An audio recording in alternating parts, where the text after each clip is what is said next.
The Sound Off Podcast. The show about podcast and broadcast. Starts now. Allan, Yes. I would like to work backwards with you. Okay. Because I think it's interesting to know what you do and to see what you do. Mhm. But how did you get here? So if I wind it right back, I can see you're a communications person, a marketing person. You've worked in some interesting fields. You primarily, though, come out of marketing, right? No. Corporate training. I spent 20 years doing corporate training. Marketing's actually relatively new. I switched careers when I was 46 because I was getting burnt out from the corporate training. I was building, online learning, CBTs, all that stuff. That's what I learned in school. Uh, but the podcasting came out of a interest. I was listening, I listened to Toronto Mike and from his beginnings, and I was just a big consumer of podcasts right back from, when they were first being called podcasts, listening to Adam Carolla and Smodcast and This American Life and Film Spotting. I mean, all the really kind of, early. I think the first one I listened to that really got me hooked was something called The Lost Podcast with Jay and Dan, and it was basically just a podcast about the TV show Lost, which at the time was a huge craze. And if you were a fan of the show, you were always looking for more content, and that's how I found it. And that's kind of the impetus for the Letterkenny podcast I do now, and it set the framework for that. But that's kind of so that was the interest that sparked it. And then when I started working at Moneris in 2015, I was still doing training, but I was also looking at ways to incorporate podcasting into the training that I was doing. And one of the ways that I found that worked really well was, when you're in a corporate environment, you do those yearly surveys, those yearly employee surveys. They say, hey, do you feel like on a scale from 1 to 10 that you feel like you have opportunity for growth and development in this company? And often that question there, out of all of them, that's one of the lower rated, along with the compensation question, which is always the lowest rated. That one there's kind of low. Yeah, we don't feel like we have a lot of development opportunities. And being from HR and being, on that team, we're always pulling our hair out going, we have so many opportunities that no one's ever heard of. So I started doing a biweekly podcast called the Moneris Minute there, that all it was just talking about, hey, this is what we're doing. And these are the opportunities that are available to you if you want to take it. And it went like people loved it. And because I was doing it, I was writing the script, I was making it not corporate speak. It was irreverent. It was funny at my own expense. I just kind of made it a little goofy, but it was also internal. So there was no worry about being inappropriate. And well, I mean, there's always worry about it being appropriate, but you know what I mean in terms of reputational risks. So people loved it. They listened to it, and that got the right attention. And then our chief sales and marketing officer said, hey, we're looking at doing podcasts for Moneris, external podcasts, and we were wondering if you'd be interested. And that's how I started doing that full time. So I switched careers a couple of years ago. Yeah, you were an e-learning specialist at one point. I think we were talking about Wood Gundy. I've had a few friends who've gone through that, and they're doing financial stuff. But here, that's your audience. Yeah. And you want to be entertaining because you got to sell this stuff. But, and I read a lot of e-learning as a voiceover person, and Right. It really pays to be dull. But for you, you've got to get some really thick points across to a corporate audience. Yeah. How can you do that and have fun at the same time? You can't, not at Wood Gundy anyway, not when your audience is a bunch of investment advisors. But I felt Moneris Gate was a bit of a breath of fresh air culture-wise, even though it is still a financial company. It's more of a fintech company, heavier on the tech side. And I found the culture there was a little more welcoming to that kind of stuff. So what was the moment when you thought, oh, I'm listening to all these podcasts. Mm-hmm. How can I get this into my workplace? It was early on. Again, I was given a lot of creative leeway with the work that I was doing because I came in, it's like almost a 20-year veteran, and they were looking, they brought me in because of some of the creative ideas that I implemented prior. So one of the nice things of Moneris, that they have that whole fail fast kind of mentality. It was like, we'll try anything. And if it fails, quickly pivot. But if it works, great. And so I was always encouraged to try new things. And some of them stuck, some of them didn't. The podcasting absolutely stuck. And I was able to convince them to take one of our classrooms and turn it into a studio to do full-time media production out of, because I was doing video production and podcasting, and I needed a permanent room for it. And so they saw the value in what I was doing. So that's what we did. Have you ever considered, or maybe you already do this, and that's an internal podcast for a company? Well, yeah, I mean, I did it for Moneris, and at the same time, when I was doing it, I was looking at all these other podcasts I was listening to, going, "Man, I wish, I wish other people outside my company could hear all this great stuff I'm doing." So again, I didn't manifest it; like it happened.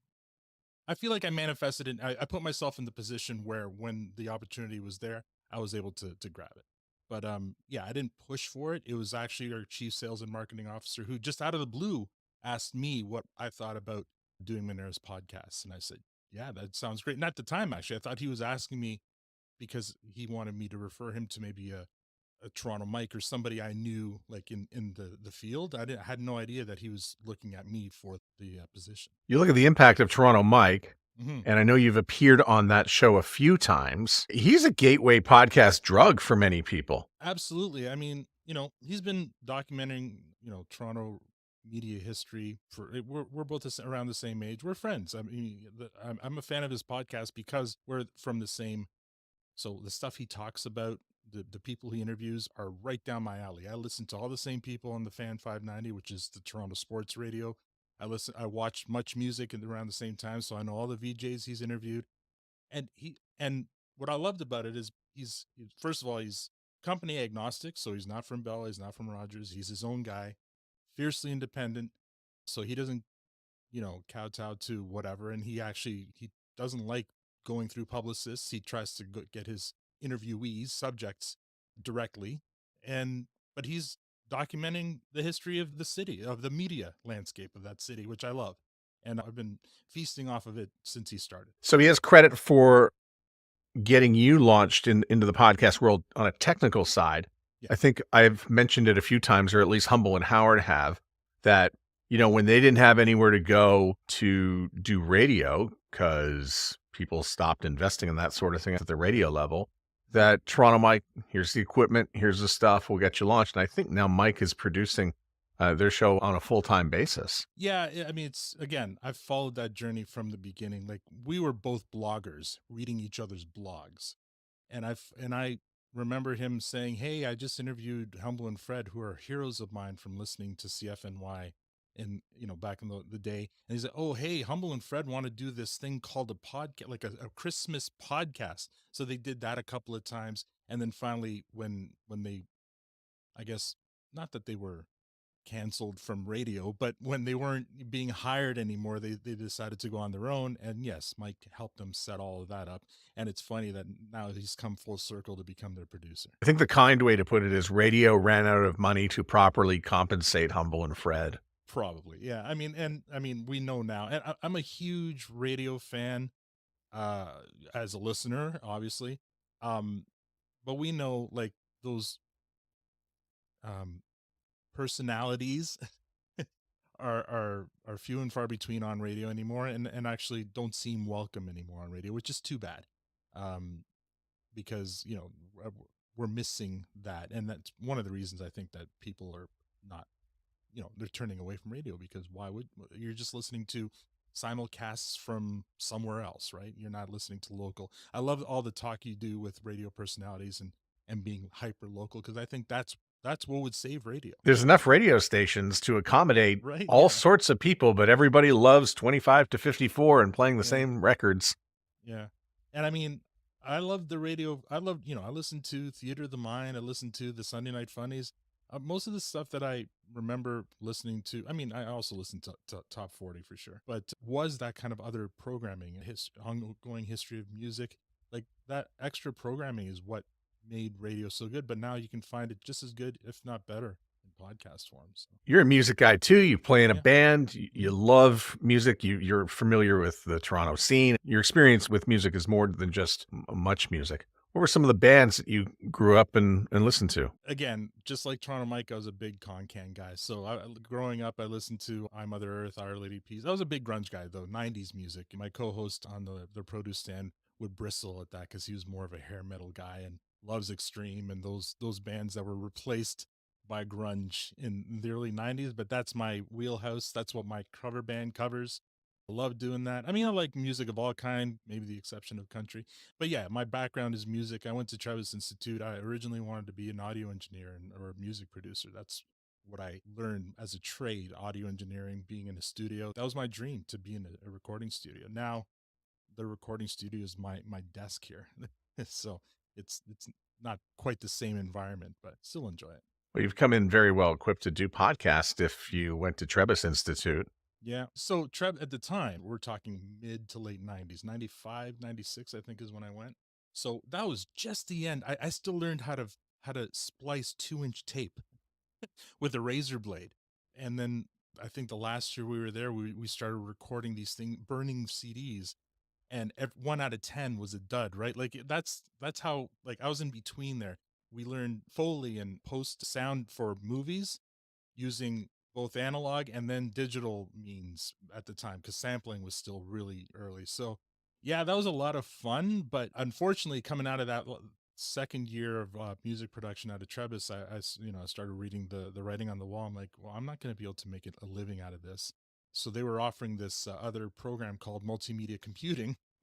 So I took that, and that's where I learned CD authoring and HTML and a little bit of graphic design, a little bit of video editing, a little bit of everything. So the new media, that was called back then, which kind of set me up for this career in e-learning. What was your first podcast that you put together and put into an RSS feed? Good question. Probably the first episode of Yes, We Were Open. Up until then, I was doing a lot of internal podcasts, but technically they weren't podcasts because they weren't being distributed via RSS. So back in 2017, I was recording these little audio vignettes, and they were just being thrown up on the internal company intranet, right?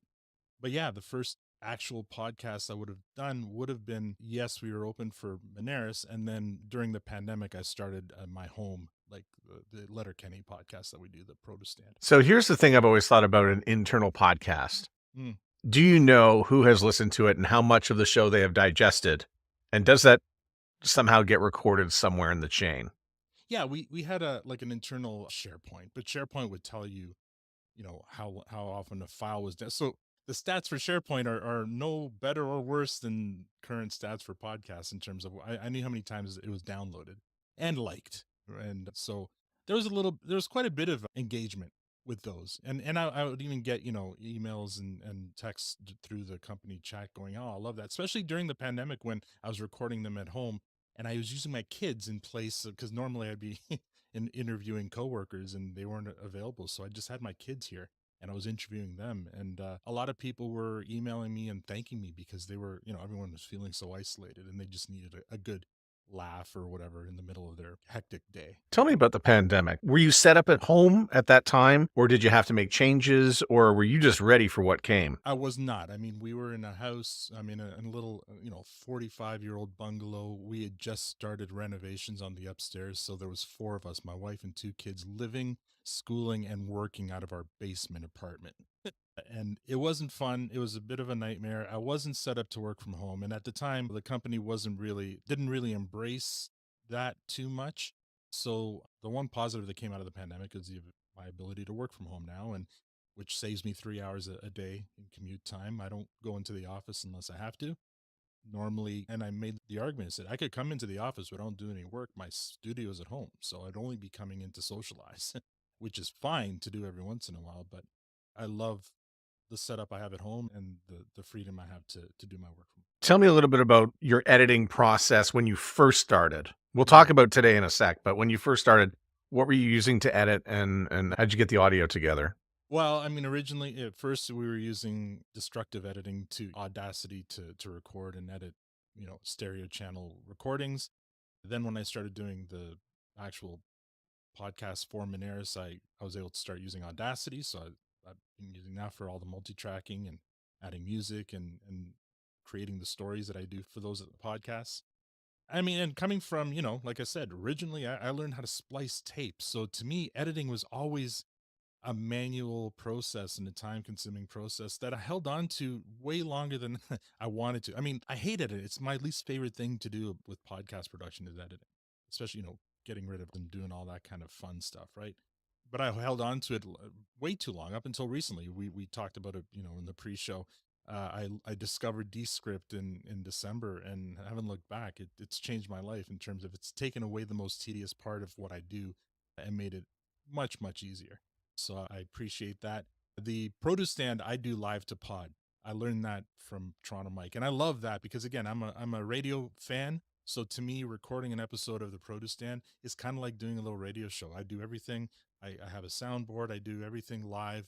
Nothing gets edited, and then it gets put out 10 minutes after we've finished recording. The energy that comes from that, and sometimes the happy accidents that, we can just laugh at ourselves because none of us are professionals here. Yeah, they say anything you can record, you can make better. I understand that, but I do totally get what you're saying about it's live. We want to be live. We want it to sound live.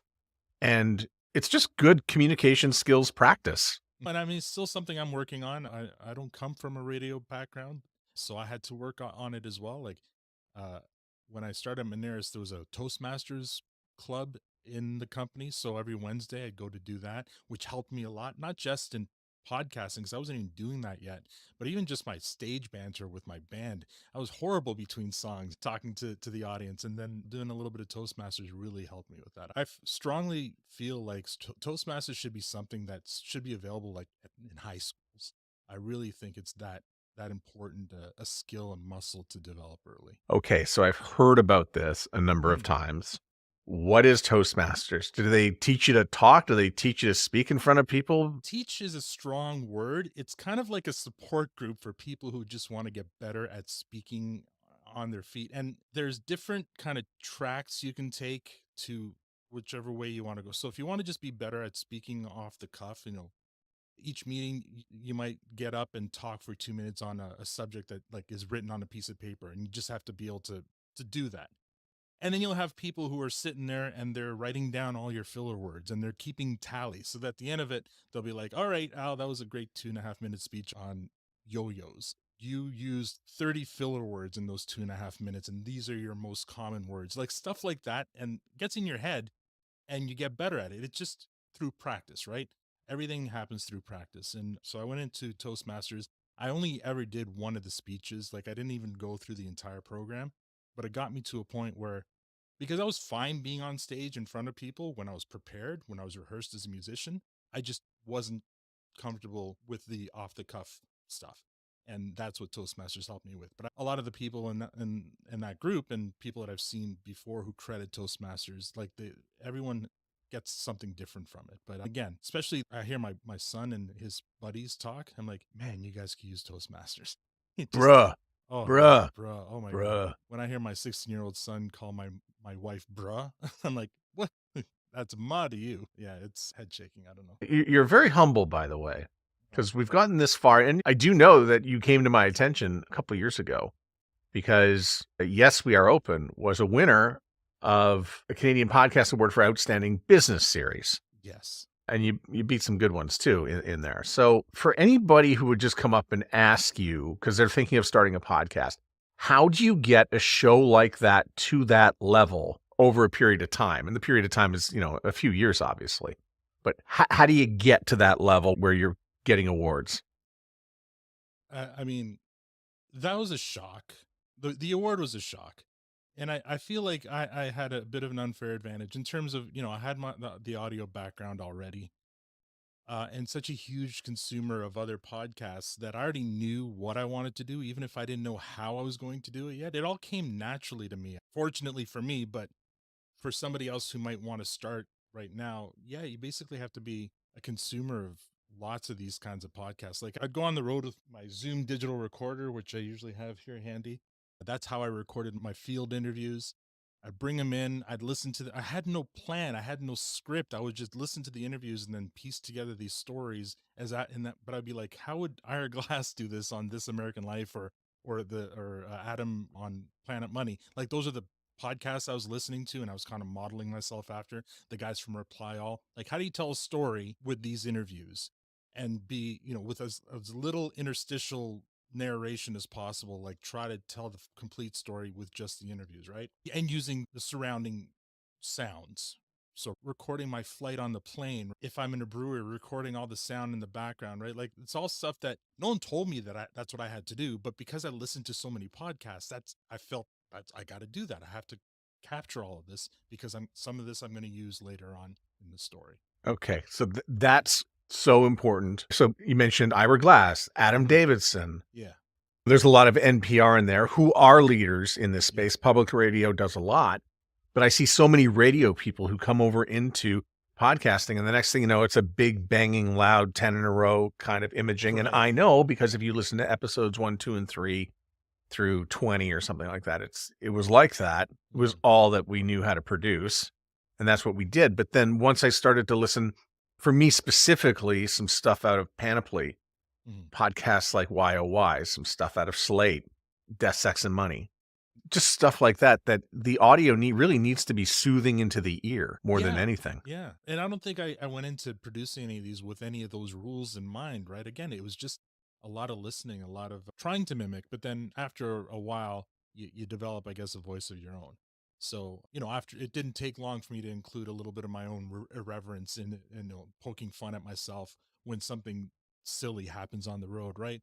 And people would respond to that, which I loved. And every once in a while I'll be like, man, I wish I had a video camera following me, but that also forced me to be more descriptive when I'm there to tell the story later, right? I've been learning as I've been going, and I've by no means perfected anything. Again, the award was amazing and unexpected, but we got to keep it going now. Well, the people at Quill, they make branded podcasts, and I think you got nominated for a few awards there. Yeah, we did. And I know Fatima very well. Actually, when I moved over to the marketing team here at Moneris, they said, hey, if you want to take any training whatsoever, feel free. So I enrolled on a podcasting course at U of T that Fatima taught. So I got to know her really well, and she had some great insight. And I'd like to think I was her star pupil for that term. But yeah, it was a lot of fun and really helpful. We did an episode with her. Yeah, I heard it. Yeah. And her biggest advice is, the biggest takeaway is like, please do not record your podcast on Zoom. Right. And yet Zoom, so many people still do it. And I'm one. Do you really? I do. But you know what? Zoom there's one thing they've changed that I think when people were saying that before hadn't changed yet. And there's like a setting with the gated noise that you can turn off. Yeah. That makes it a little bit more palatable in terms of crosstalk and playing music, but and all that stuff while people are talking over it. It makes it a little bit better. But I mean, Zoom is just ubiquitous. It's just easier to set somebody up, especially like we have a lot of guests on. They're not used to these platforms and stuff, so it's just easier to send them a Zoom link and they join that way because they're probably already used to doing that with work, right? You went to Trebas Institute. Like you can squeeze that sound out and make it sound great. Yeah. But I mean, I do see, the benefits of some of these other platforms. I just Zoom because I use it for work and it's just sometimes it's just easier. Okay, so now I'm going to transition from Zoom to Zoom, the Zoom H5, because you mentioned that's the machine that you take on the road. I wish I had mine beside me. It's actually upstairs, and I've just been using it. It's a great tool. It's my favorite one. It retails in Canada for about $369. That's a Zoom H5, I believe you have. Yeah. So cheap, and it's a 4-channel and the onboard mics are better than anything you could probably get, of that size. And then you can plug in 2 other XLR below it, so you can record a full band with it if you wanted to in a room and have amazing sound quality. In fact, it's so sensitive sometimes. Like I'll be on the road and I'll be recording like interviews in a noisy area, but in my headphones I'm thinking, that'll be fine. I'll be able to. And then when I get home and listen to it, oh my God, what was I thinking? Because it's just picking up too much of the surrounding noise. I mean, I could switch the stereo mics out for one of those more directional mics, and that might help me out a lot. And maybe I should do that. It's one of those things where sometimes when you have to ask money from your boss to buy those other components, you just kind of make do with what you have. I'm uncomfortable using that microphone to record a full interview. I would just say, if you and I would be anywhere, I'd just say, I can't wait for us to go home to our studios to record a very clean conversation. So what are some of the tricks you do to get great conversation when you're on the road? For instance, I just came back from an assignment where I just want to capture some of the sounds of a travel podcast in a restaurant. Well, there's a lot of music on. Somebody had on Law and Order on the TV, and I'm like, this isn't going to sound great. No, you're right, and you do have to pick the best environment first, right? And sometimes that's is there an office that we can go into, or let's go outside maybe, even if it's too loud or echoey in the bar or restaurant where you are. A couple of things, obviously, I have a windsock that I put on for especially outdoor recordings. That Is it a windsock or a dead cat? It's one of these big foamy things that go on the end. Windsock. Uh, I have a tripod. I don't like, as much as I can, I don't like going handheld because there's always noise. Because I'm always also the only one drawback from that Zoom unit, because it's a little older, there's no Bluetooth. So if you want to monitor, you got to be plugged in directly via cable, and some of the noise that comes from handling that sometimes can translate, and you don't want that, right? So I like having a little tripod wherever possible. And then, yeah, just get it as close to them as possible, and monitor. Just have like headphones on so you can hear what's going in and make adjustments as you go. There's been times where I've not done that and regretted it big time later. Those microphones are very sensitive. So they're I've so always sensitive. Yeah. picked up a lot of plosives. Yeah. Yeah. Well, with the sock, that fixes that, right? That completely gets rid of that. I mean, the mics I use here, this is just this is my stage mic. It's an SM58. With a sock on it, you don't get any of it, so it's fine. So I use the Zoom H5 for a lot of background recording, sounds of a motorcycle, transition sounds, just ambiance in a restaurant, something that I can weave into. The airplane is a great one. The plane's about to take off. You know how many conversations have been started from somebody just going, "What do you do?" Like wondering, there's a strange guy with a device. He's turning on specifically for takeoff and landing. Why? And then I have to start, because I'm just recording background sound for my podcast. And I'm trying to get the captain saying, this is the flight to Winnipeg, whatever to Winnipeg, because I want to get that so I can use it in my story, right? Right. And I'm, often I have to shush people to wait, it's coming. It looks like a taser too. Right. Yeah. Yeah. There's so many things that people probably are going through their head until they, so sometimes I'll say, it's just a microphone before we take off, so that to put them at ease. Is there ever an opportunity where I should like plug in an XLR mic in the bottom and just go back and forth with a handheld maybe? So I think it's funny. So for Yes, We Were Open, and this was kind of a style choice that I made. I never bring another mic. So the interviews that I do, I'm in the distance. I always have the mic held up to my subject. I'm not going back and forth. So, I mean, I do that on purpose because I don't want to be the story. I want them to be the story. So I want it to feel like that, right? Whereas if I'm asking the question and then putting the mic in their face, there's a bit of delay between that, but there's also like, I'm not important in this. I want to capture what they're saying with as much fidelity as possible. And then, because later on when I edit, oftentimes I cut out my question altogether because it makes more sense for them to just keep talking, right? But there was one time where I did do that, and I was in Montreal, and I was recording an interview but this was for my Letterkenny podcast. I was recording an interview with one of the writers. And in that case, I do want to be part of that I want it to be a conversation. So that time I did have a microphone plugged into the back of it so that we both had high quality audio throughout the whole thing. So you mentioned one of your gateway podcast drugs was Lost. Yes. Because you love the TV show. And then did you fall in love with Letterkenny and say, I got to do a podcast about this? Well, it's funny. So when Toronto Mike was doing the podcast, I want to do a podcast, but what am I going to do it on? I'm a musician. Could I do music? But there's so many of them, and I'm not an expert enough to think that I can offer up anything new that better musicians couldn't already offer up. I was struggling with subject matter. And during the pandemic seemed a great time to start a podcast because there was nothing else to do. I couldn't play with my band because there were no venues open. So I was like, well, what are we going to do? And somebody introduced me to Letterkenny. So really, it wasn't so much that I'm a huge fan of the show. It was more like we just needed subject matter to focus our discussion on. Why not this show? Because I looked around, I was like, oh, there aren't a lot of podcasts that cover this. So why not? So I just didn't want to start a podcast where it's just, 4 people talking about stuff and there's no focus to it. So I wanted to give it a focus. And that's why we went with the TV show. Plus, I really enjoyed the Lost podcast, and I like that kind of theme. I'm really interested in this next question because I know that your current title is Emerging Channels Communication Manager. Yeah. That sums up exactly what podcast is. Yeah. So did you have to give direction to Moneris and say, this is where communications and social is going? and podcasting as well? Or did they present this to you that this is what you're going to be overseeing? And then I'm going to dovetail that into a Sure. question about video in just a sec. They basically said, "You're the expert. Come to us with a strategy."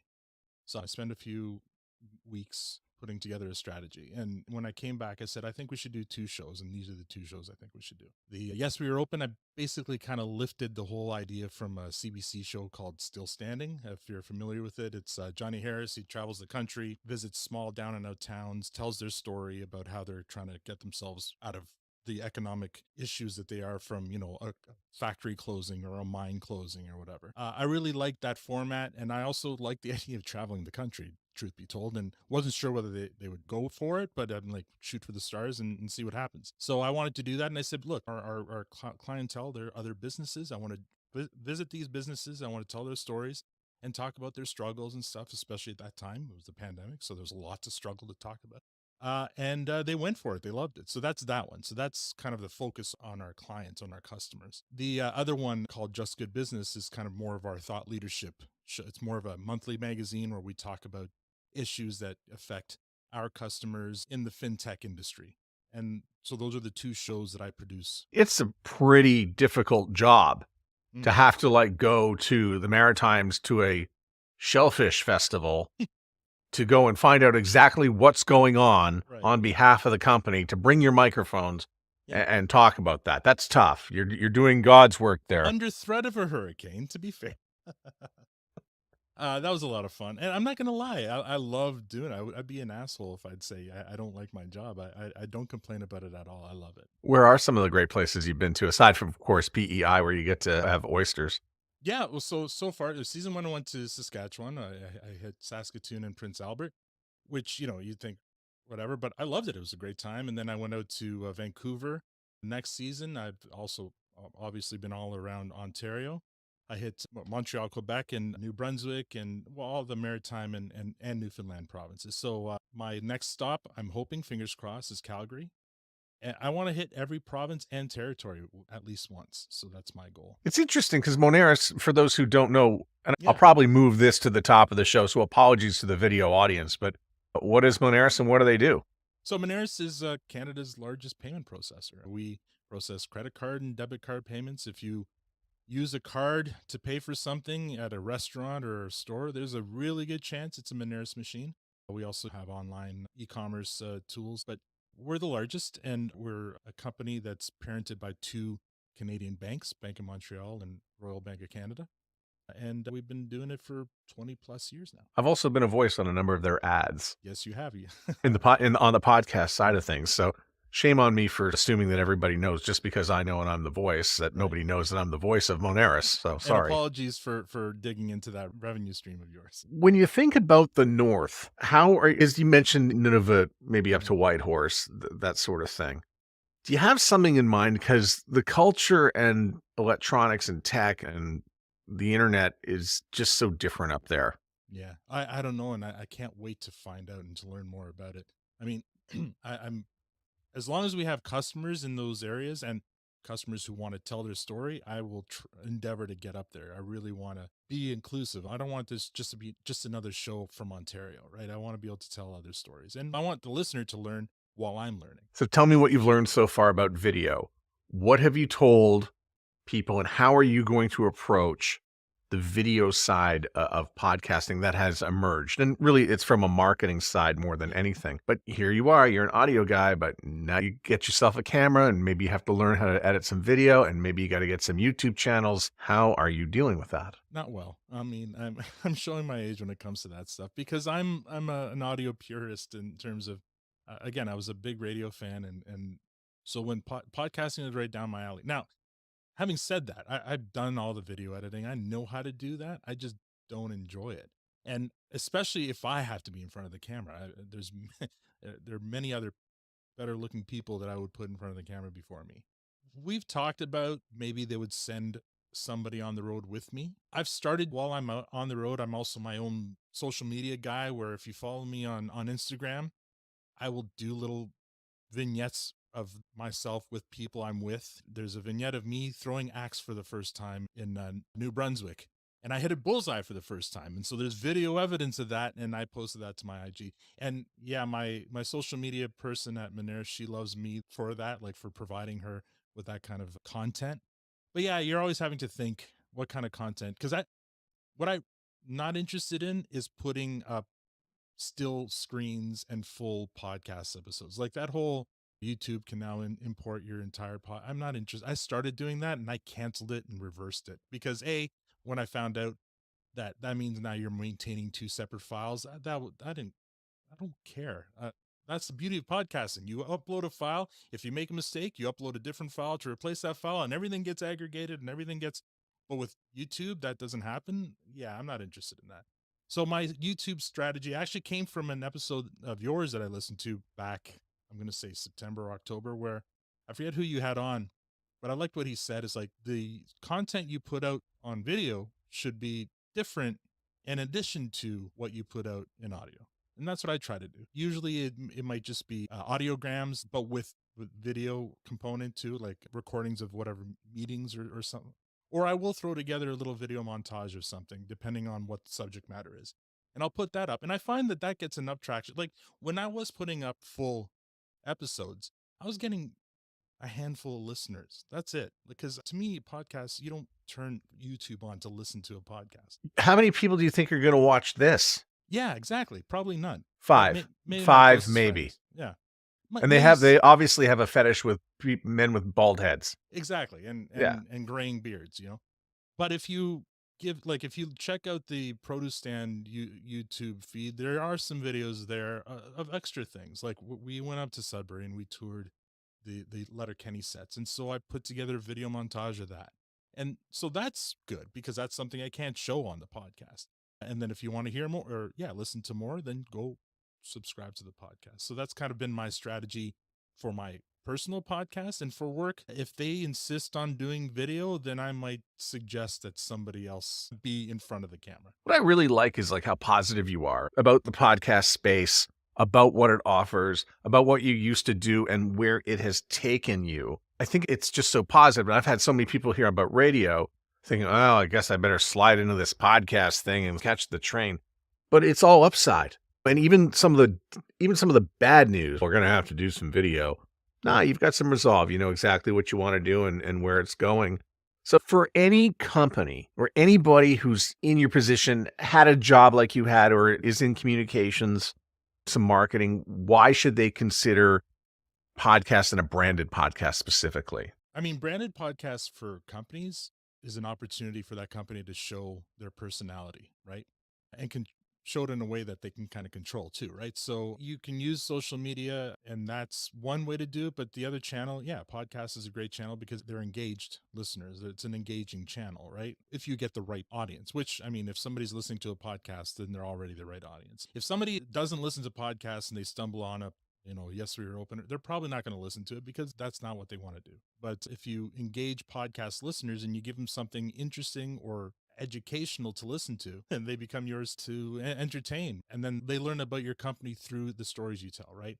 And anecdotally, because of my former ties to HR, I hear a lot of people who are hired onto the company going, oh yeah, I know all about Moneris because I've listened to some of your podcasts, which is a nice way of getting people to come in and already feel at home, right? When they feel like they already know the company they're coming to. What is a new piece of technology aside from Descript you might be having your eye on or checking out to make your life a little bit better? That's a good question because Descript is the latest one that I've been playing with and loving. Have you used any of the video tools in there? I've done some of the tutorials. Some of them freak me out, like that whole thing about your eyes always looking at the camera. That freaks me out. But I probably will start using some of the video tools as well because I feel like the more pressure I get with putting out more video content, the more I'll probably look at easier and quicker ways to create some of that video content, right? And with every purchase of Descript, you can also get free access to Squadcast. Right. So yes. Does this mean you might be getting a divorce from Zoom? Possibly. I thought about it late last year. I started looking at some alternatives to Zoom. Squadcast was one of them, but before I'd even heard of Descript, there was, was it Streamcast or StreamYard? StreamYard was another one that a colleague of mine uses for his podcast that I've tried out.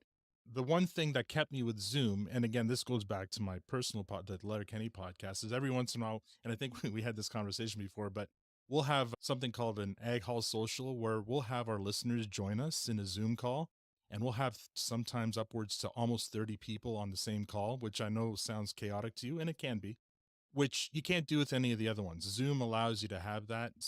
StreamYard, I think their limit is 10 at a time. StreamYard will let you do a webinar now. Oh, yeah? Okay. So I think that would serve the purpose, but I'm not sure that everybody would be able to see one another. Yeah, because webinar is still kind of a one way, but it's not like if we wanted to do that, we could do a one off just with Zoom. So I'm still, yeah, I am looking at different tools because I'd love to be able to get some graphics going on our video feed, especially, and cooler intros and maybe pre-built interstitial elements. Right now, I still do everything live off my board, and it's all audio still. So have you played with the AI feature in Descript that allows you to substitute your voice on errors? I have. What's that like? So I gotta say, like, again, I only use it here and there. Oh, when I wish I said this word instead of that word, and I'll go in and I'll do it, and it's just replacing one word. I gotta say, it's great. I'm not gonna lie, I love using it. I would never do it. Like, I tried doing full sentences just to hear what it would sound like, and it doesn't sound great yet. It's not there yet, and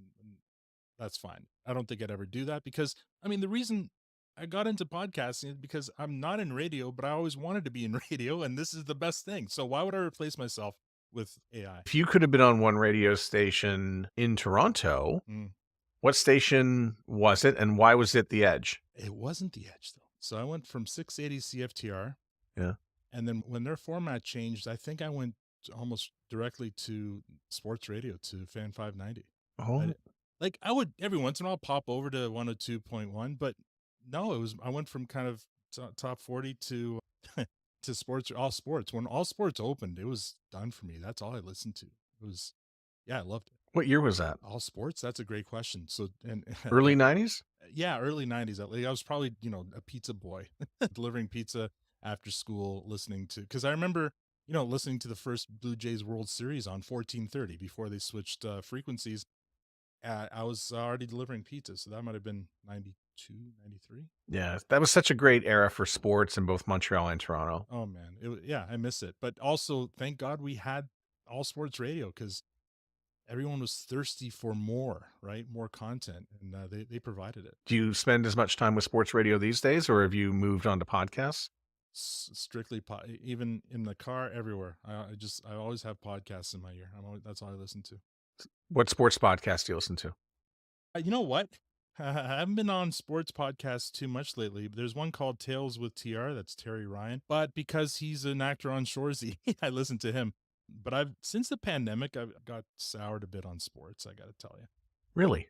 Yeah. It's funny because the Raptors won the championship in 19 on my birthday. And that was kind of the last time I remember caring about sports. After that, the pandemic happened, lockdown, and they went into the bubbles. And then when it was all done, they didn't really get me back. So, I mean, I'm a lifelong Leafs fan. What do I have to cheer for right now? And the Raptors are in a retooling period. Maybe the Jays, they kind of get me excited at the beginning of the season, but then they show their true colors after a while. So I'm just holding on to the NFL, but I have to admit, I have not watched hockey since the Stanley Cup final with the Habs and Tampa Bay. And even before then, I'd kind of stopped. I think I wouldn't even be able to name 5 Habs right now. Yeah, I'm kind of in the same boat. I mean, I can name 3 Leafs, but that's just because they're all over the news. But other than that, I've been filling my time with other things and mostly podcast related stuff. The band is back, so we're playing again. Haven't really needed sports. So I wonder if that's a symptom of work from home. It might be. At our age. Yeah, my car was always on Bob McCallum. Now I don't care enough to listen. What app do you listen to podcasts on? Pocket Casts. Yeah. I used to listen on one called Beyond Pod, but something went screwy with their interface and it got all messed up and I stopped with that one. And then I put out a request. What's everyone using and what should I use? And I think, again, I think it was Toronto Mike who said, I think I use Pocket Cast if you want to use that one. So nice. But I've been listening a lot about the podcasting 2.0 and all that stuff that you guys have been talking about. I'm wondering about whether I should try one of these newer ones too. Do you have a crypto wallet or anything crazy like that? I do not, and I probably never will. Not if you work for Moneris. Yeah, right. Why would you need one? Yeah, exactly. I got involved with Fountain so that I could just send people some Satoshis. Hmm. So I think I bought like $100 in sats just so I could pass them around to people just to see how it worked. It's really just one feature of many. And I think Apple's just made some changes that will allow transcription. So Hmm. hopefully like our podcast hosts will catch up and we'll be allowed to drop our transcriptions in so that they can be read, or Apple will just do it for us, apparently. Yeah. So yeah, it could be a name tag. It could be geolocal. Can I hear all the podcasts in my area? Hmm. It's going to take some time to get there, but it's just a way to play with it just to see what happens. But just explaining how podcasts work, it can be explaining podcasting 1.0 is tough enough. Yeah. Yeah. Yeah. I mean, so I use Simplecast for my work podcasts, and I was on Libsyn, and I switched over to co-host when Fatima was my teacher at U of T. And I'm like, all right, I'll try this out because Quill had started this new uh, hosting company. One thing I've learned kind of in the past is sometimes going local, even if it's small, you can grow together. And it's been great. Like co-host has been really good in terms of if I have an issue, they respond pretty quickly. And some of their newer features, if I have feedback, I'll be heard right away. And it's been really good. And co-host has been a pretty solid host so far. Anybody wants to check that out and all of the podcasts that you're involved with, they're in the show notes of this episode. All right. Thank you very much. Thanks a lot for being on the show. I really Thank you for appreciate it. having me. Yes. The Sound Off Podcast is written and hosted by Matt Kundle. Produced by Evan Serminski. Edited by Chloe Emo Lane. Social media by Aiden Glassy. Another great creation from the Sound Off Media Company. There's always more at soundoffpodcast.com.